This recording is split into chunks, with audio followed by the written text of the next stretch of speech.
एक पेड़ पर एक कौवा और एक गिलहरी रहते थे। एक दिन कौवे ने कहा कि चलो क्यों ना हम भी खेती करें। गिलहरी ने कहा ये बात तो सही है, खाली रहने से तो अच्छा है कि हम भी कुछ काम करें। इतने में ही कौवे ने कहा कि चलो खेत तैयार करते हैं। दोनों खेत पर पहुंच गए। कौवे ने और गिलहरी ने मिलकर खेत तैयार किया। अगले दिन गिलहरी ने कहा कि चलो कौवे, खेत तैयार भी हो गया है, उसमें बीज डाल देते हैं। कौवे ने कहा हरी डाल पर बैठा हूँ, चुपड़ी रोटी खाता हूँ, ठंडा पानी पीता हूँ, तू चल मैं आता हूँ। गिलहरी ने यह सुनकर वह खेत पर चली गई और वो खेत में बुआई करके आ गई। कुछ दिन बाद उसमें से छोटे छोटे जो बीज थे वे अंकुरित होकर निकलने लगे। फिर उसमें गिलहरी ने पानी लगा दिया और कहने लगे।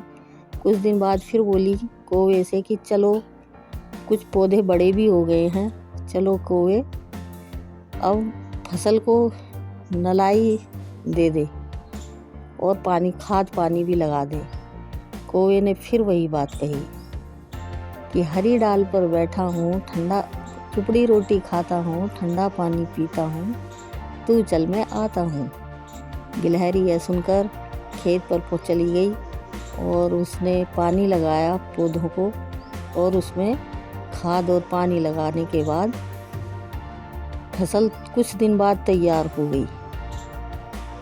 गिलहरी ने कहा कि कौवे चलो फसल तैयार हो गई है, उसकी कटाई काट लेते हैं।